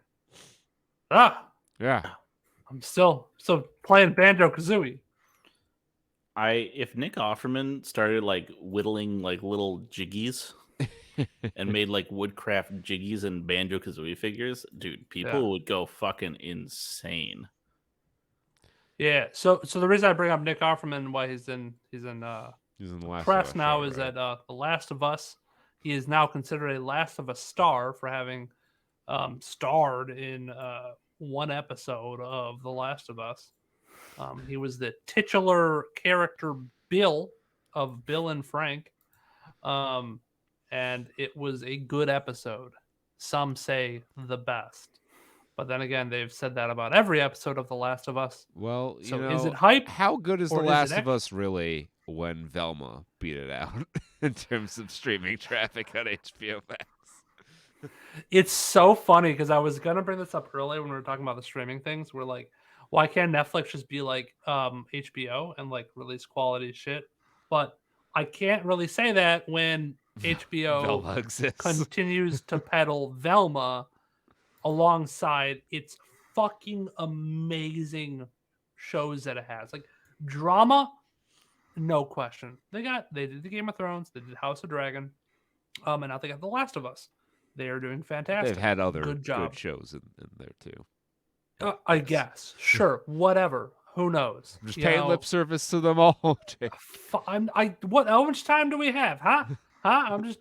We got lizard brains over here. Okay, we can only remember the last like couple years. Otherwise, we go into a hot sweat and have to be coddled. Hot sweat. So if I Right. go too far back, I will time travel and you will lose me. You will lose me. Well, Okay? we're gonna lose you after you have the kid anyway, so we're prepared. So, but then again, they just put out shit like Velma, and it's like, not that great. And you know, Harley Quinn started watching it That's again. an understatement. I actually watched a review of Velma, which had footage and all that, and it is perhaps worse than I had initially thought. So I'm kind of watching Velma, Oh no! but not watching it through HBO. Somebody is reviewing each episode and putting it on YouTube as they come out. And they're like almost ripping the entirety of the episode and putting it on. So I'm like inadvertently watching it as they rifle through the shittiest of stuff. And they're like, it took them until like episode 7 to like finally like one of the characters. And then they turn around and just ruin it. It's fucking bad. Mindy Kaling should be fired from Hollywood. You know, like I don't understand why no one her previous work hasn't been very good. But this is like even worse. I feel like I almost have half a mind to think like control, I guess. I can't imagine she wrote this though. Oh, she wrote every episode, Jake. I almost can't imagine a human being would think that this was okay to put out there and that it passed people's evaluation and they're like, that's what I don't get. Someone shipped this without reading a script. That's the only explanation. I mean, I just don't get, like, unless this is what they want to put out the hottest piece of diarrhea so people will just like talk about it. Well, people they talked about it and they hate watched it enough for it to be more popular than The Last of Us on its opening week. Like, I'm sorry, when you boil down, when you chop up and dissect Scooby-Doo into a government PSYOP project that involves like creating super soldiers, and that's what your Scooby is in this universe, fucking die. Yeah, everyone was upset that Scooby-Doo wasn't like part of the initial game or whatever. I don't know if he shows up later in the series. It sounds no. I just told you what he is. He's yeah. They mention what Scooby is, and their only Scooby reference is it's an acronym for a government like mission. People are upset by that, but I say that he should have been spared from this garbage, and I'm glad that he's not in the show. Like, I'm just waiting for Scrappy. Like, you can play Counter-Strike 1.6 in your browser now. I'm broken. Continue. Counter-Strike is one of the most important video games in the history, but a Russian website that does not appear to have any affiliation with Valve, so in all likelihood this is quite illegal, is trying to get the Russian authorities to take down their site, I guess. So if you go to play-cs.com, you get taken to this very not at all sketchy website with a list of servers that I guess you can join, hop in a game of Counter-Strike, OG Counter-Strike, in your browser.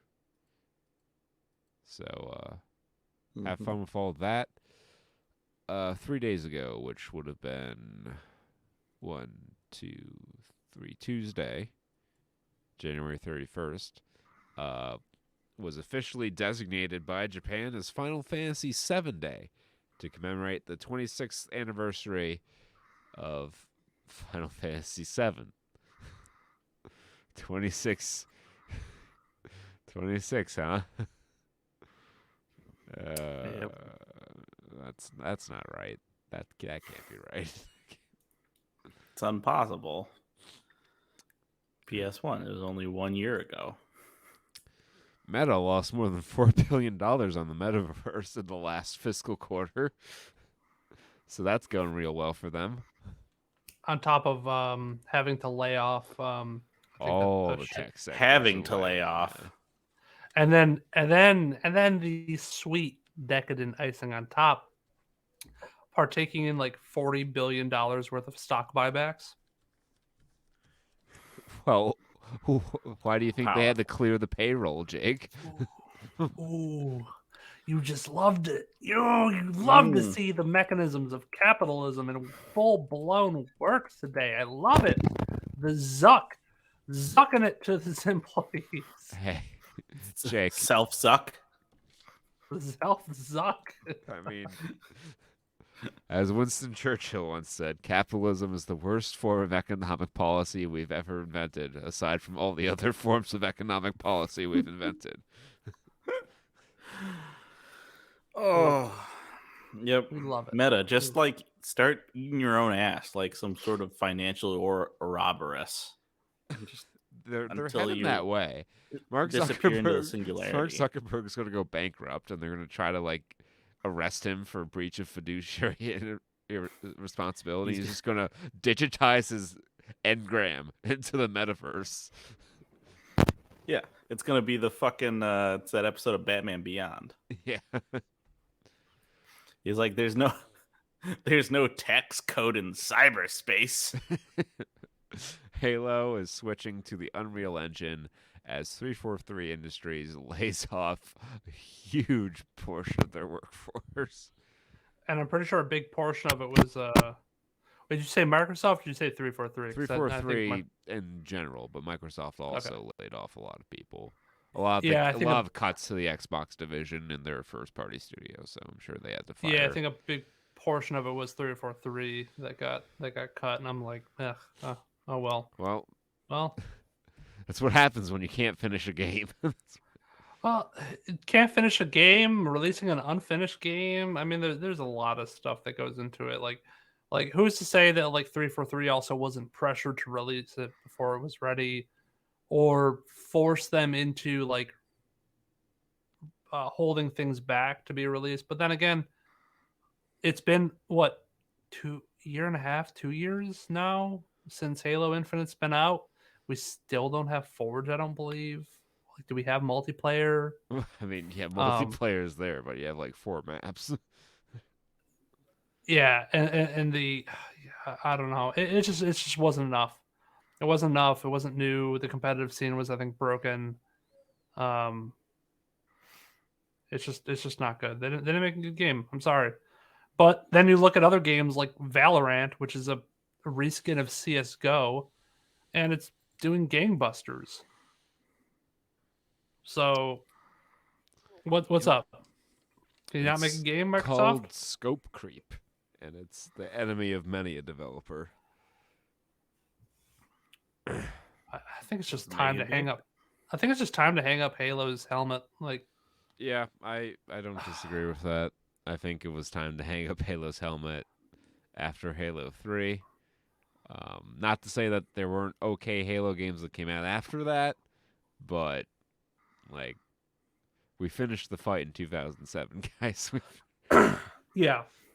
I mean, who's to say that like just killing off Master Chief right there and not having some like half-assed kind of he lived kind of on a spaceship in the middle of nowhere was the right thing to do, and just like killing him off there and having that like dramatic send-off would have been and then great. If you want to do another Halo game, there can be other Spartans. It doesn't have to be Chief. Yeah. That was like kind of the cool point about it was he had a helmet on. Yeah. Could have been anyone. He was a dude. Could have been any 7 foot. Oh. And then you get the show. Then you get the show that comes out, which has been something that fans have been pissing themselves over. I've yet to. It's been sitting on the Plex server for a while now. I've yet to watch it. I'll be honest with you. I'm a little scared to watch it. Oh, the Halo series on Plex? Yeah. It's on my Plex. I don't know. Yeah, I mean, I watched the first like 3 or 4 episodes, and like it was okay, but like that was the most pained expression you've ever had when you said something was okay. And if you're saying that, I know it's not good.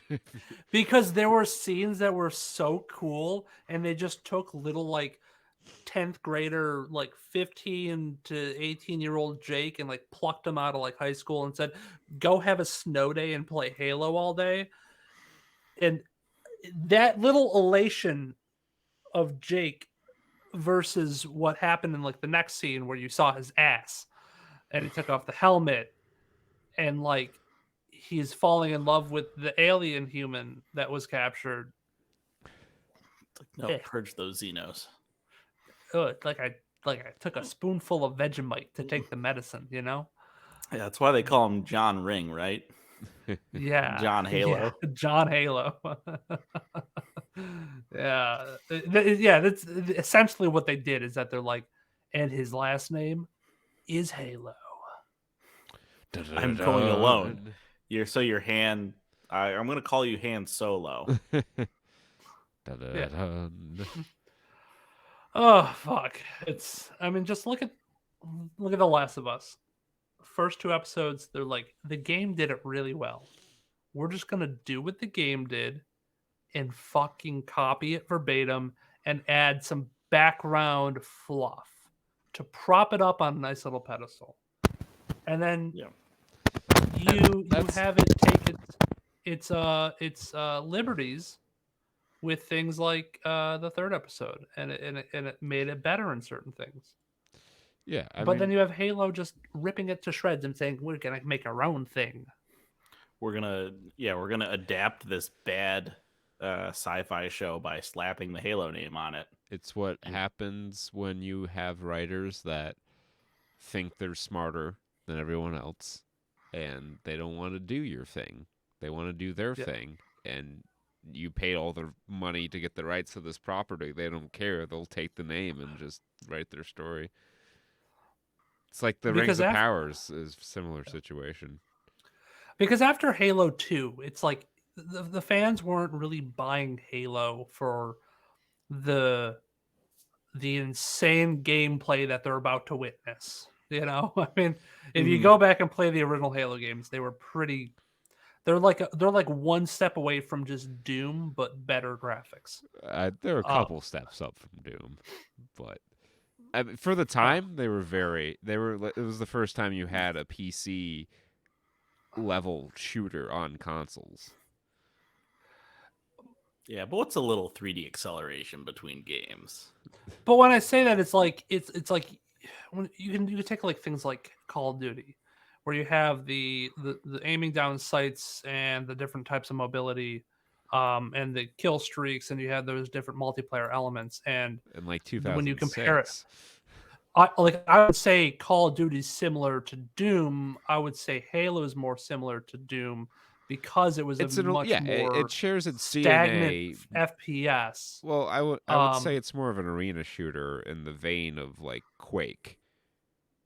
Like it definitely takes a lot of influence from the Quakes of the world. Okay. But yeah, and it was very innovative for the time. But yeah, I agree with what you're saying. By the time Halo 3 came out, there had been other shooters that had kind of gone in different directions. Even like shit like Unreal Tournament was out by that point, and it was a much faster paced game. Yeah, and it was the story that was kind of bringing, I think, the gamers back. Let's see where this goes. We've stayed with it for 2 games. You've actually built up a pretty layered story. Let's see where it goes, and it had a really good payoff in 3. And then they just kind of left it to where if it can be revived, let's revive it. If it doesn't get revived, it's okay. And when you come to that crossroad and you had that split in like leadership is when a lot of things started to fall apart. You saw 4 kind of just say, oh, let's go down this road. And it just didn't work. It's just more of the same shit with a different coat of paint. You had the Covenant, you had the what are they called? The Prometheans? Yeah. It's like same thing. The Creamsicle Boys. Okay, you have the Creamsicle Transformers. You had a really good enemy, but the payoff sucked. And the gameplay wasn't all that amazing. Yeah. It wasn't until Infinite where they actually did something with the gameplay and up the intensity of it. Added a grappling hook, yeah. But it was a good grappling. It's surprising. It was surprising how much that added to it. Yeah. Everybody used the grappling hook. That's all they really wanted to use for it. But it added to that layer of intensity, and people loved it. It's just the story was was really lackluster. So, yeah. Yeah, I mean I feel everything story-wise since 3 has kind of been to some extent a letdown. A lot of people enjoyed Halo 4, but like Halo 5 was like you aren't going to understand anything unless you've read these 3 books. And who the hell's got time for that? instead of doing something like what probably Final Fantasy did, was making supplemental games to fill in that plot detail in Yeah. books and comics and blog posts. And it's like, nobody's gonna know that. And I don't care enough to know. It is what it is. Yeah. Just like Koala Man is what he is, and that's a hero to all Good the on ya. Daptonians. Koala Man. Mm-hmm. I enjoyed this show quite a bit. It's more of what I wanted out of a Michael Cusack show. Where it is kind of a lot of similar, very Aussie humor to Bushland Adventures, with characters that are more easy to tolerate than those of Yellow Crystal Fantasy. Yeah. And a story that, while pretty basic, had some nice like callbacks and interweaves into it. It's only 8 episodes. I enjoyed pretty much all 8 of them. Yeah. This is like my ideal for like. There's obviously like streaming flagship content. There's those big fucking to-do series that are helming and they draw the numbers for your streaming service. All the money, yeah. And I guess the business model should be, we should have some mid-level content too, right? To give some bolster to the roster and have something for you to watch after your prestige TV binge is over. And this is what I think this is what they have in mind, but what you get is Netflix trash. Yeah. This is a perfectly good, like, it absorbs easily. It's enjoyable. It's funny. It's not the uproarious quote fest of some of his other stuff, but I never had a bad time watching this. Oh no, and I laughed some pretty good, and he got some pretty big voice talent on this. You got Hugh Jackman for the entire run. Jermaine from Flight of the Conchords also. Mm-hmm. Very important character. Yeah, the it's kind of like how in Canadian programming they have to have like CanCon, mandatory Canadian content. I don't think Australia has a rule like that, but I think it was for the sake of the country kind of thing where they're like, "Hey, you're Aussie, come on back." Holy roll. Hugo Weaving was King Emudius. Yeah. Yeah. Emudeus. Emudeus, yeah. They That's snuck awesome. some really solid voice talent in. Just like, hey, you're an Aussie legend. We'll get you in an episode. You know what? And they also invited Justin Roiland on. And then they shrunk him and killed him. There's a season 2 coming. And they got to get the Anti-Donna boys involved. Yeah, that would be that'd be epic. Lord. That'd be epic. I will speak it into existence now. Michael Cusack, hear my prayer. Contact the Anti-Donna boys. Get them in an episode. I didn't think I was gonna love this the way I did, but this had like a really sweet spot of like your bizarro bushland adventure comedy element, and had a through line that was more like down to earth that really tied it all together. Yeah, it was funny because it seemed like it was gonna be really realistic, and that was going to be a lot of the joke of the premise is how like mundane and boring it all is. But then you had the tall poppy, and you had first fucking episode, characters that were literal sausage rolls. Yeah, I was like, okay, I kind of misread where this was going. Good, and they're good just judicious okay application of absurdity. Yes.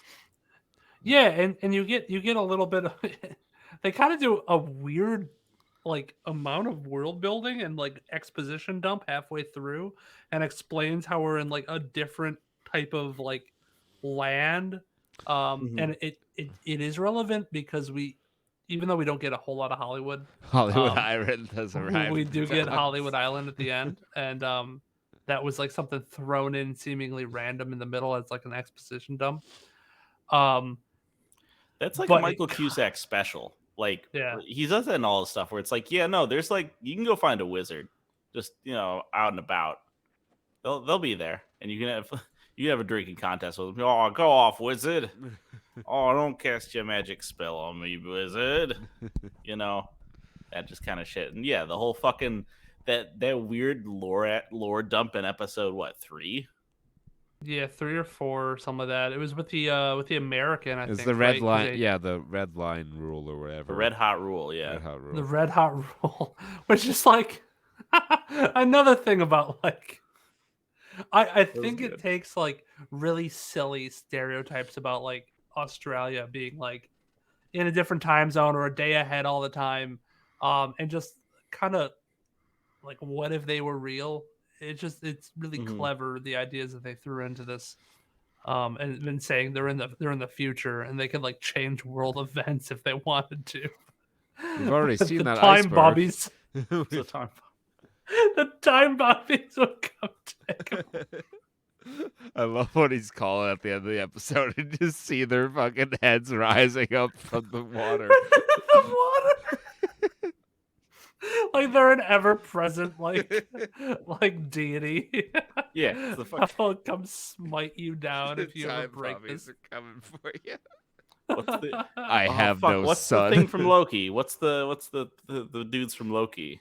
I don't get Oh, TVA. The shit, Bureau of the Temporal Bureau, fucking the time bobbies. I'm good. It's in Loki season 2. If that ever comes around, I'm calling them the time bobbies. They're just the time Time- bobbies.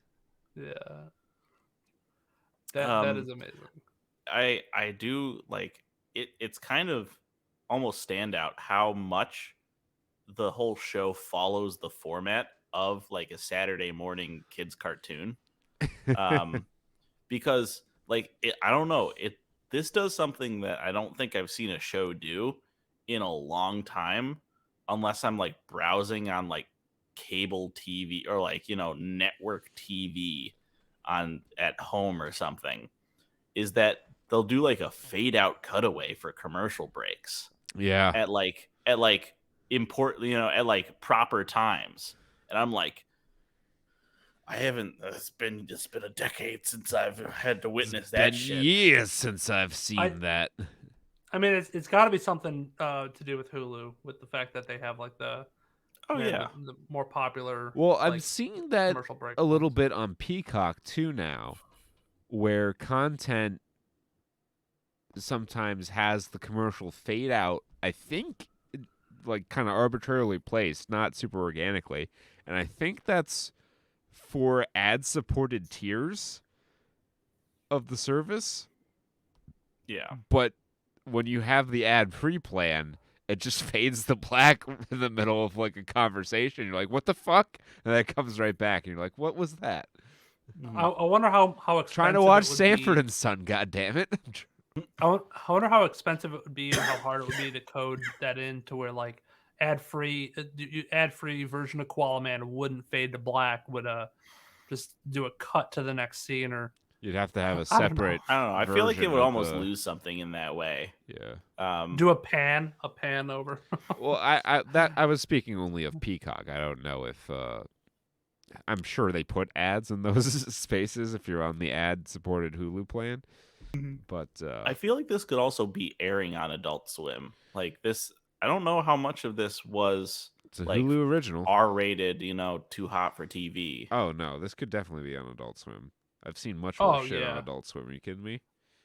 I mean, they had like one tit in it when they climbed up the mountain to the mountain of Australian gods. It Oh, yeah, I is. guess It so. is 1,000. It is in no way worse than Rick and Morty.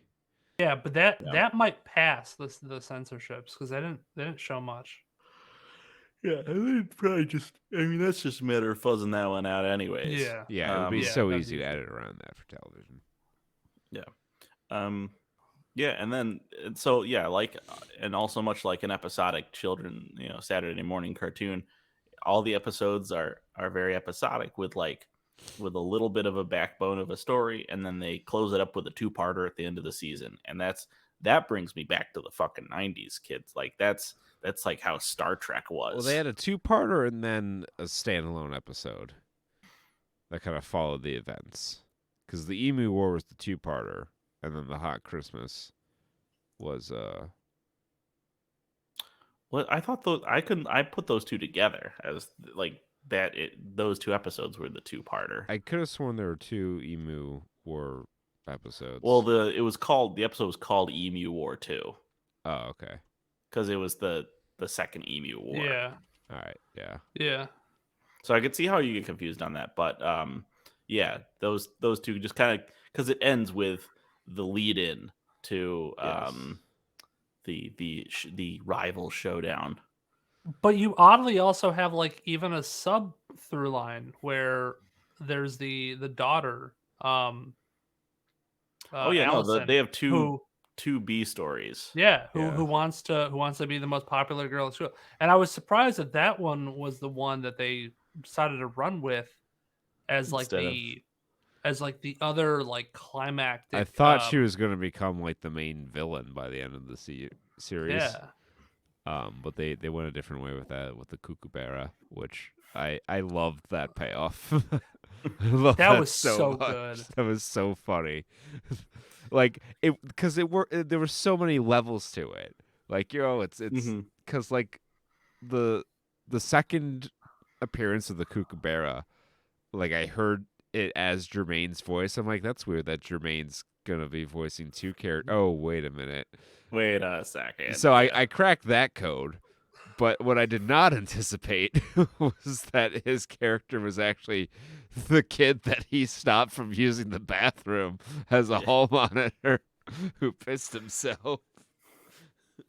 Yeah, I kept thinking he was going to Ouchie. come back. I didn't know how he was going to come back. I missed the I mean, yeah, you could easily put it together with the Jermaine.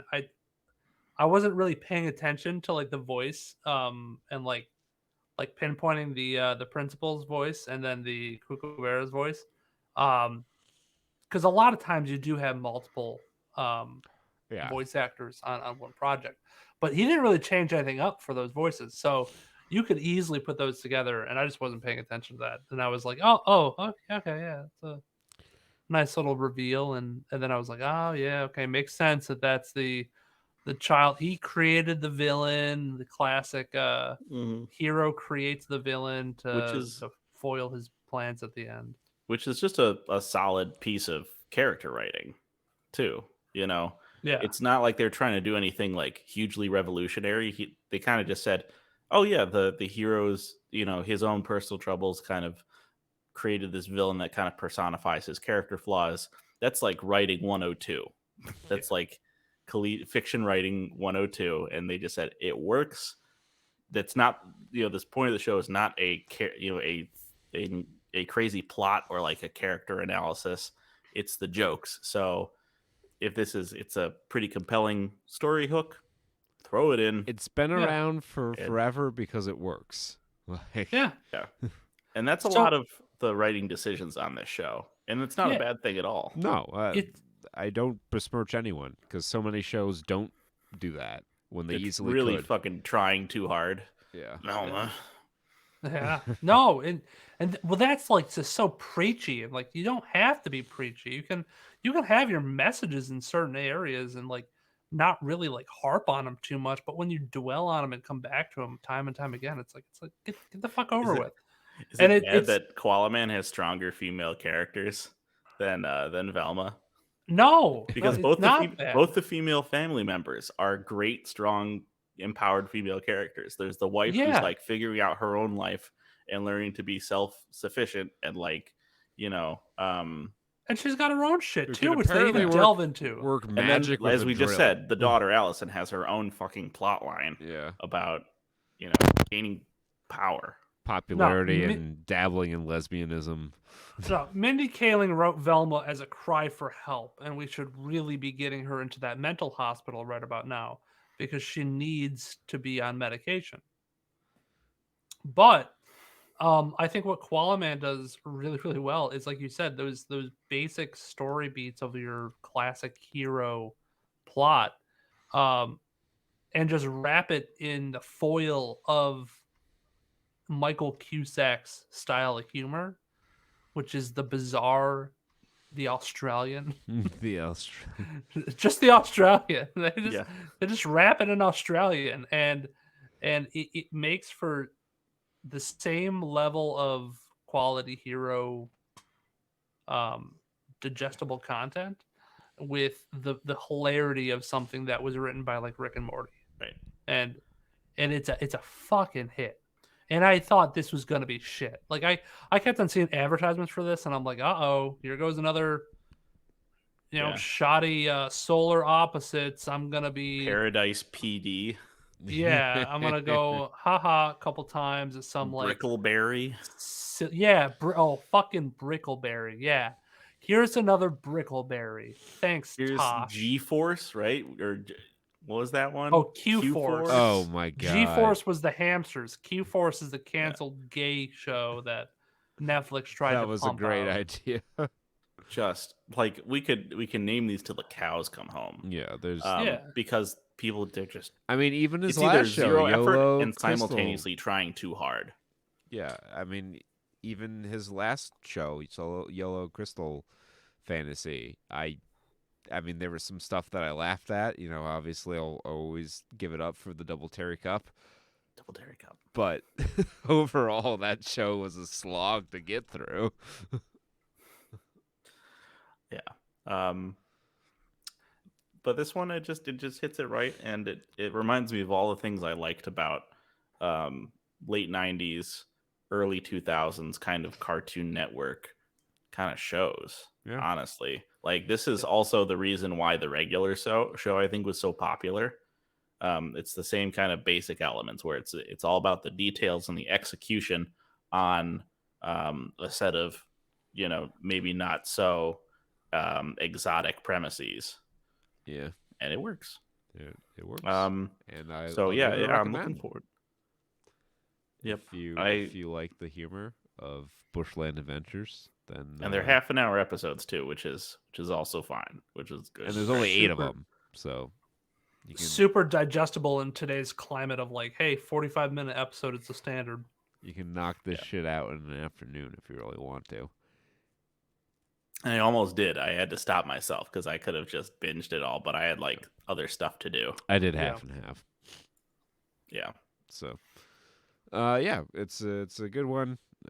Definitely would recommend it, and I think that's gonna be a wrap on episode 352. We'll be back next week with I think you people or something. I don't know. We'll figure it out.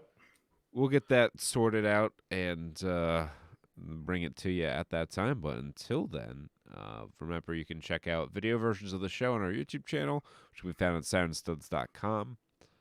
Links to all our stuff can be found on saturnstuds.com, as it were. And Peter will buy a new microphone cable at some point. And until next time, be well, stay safe, and party like it's 1995. Peace. Bye-bye.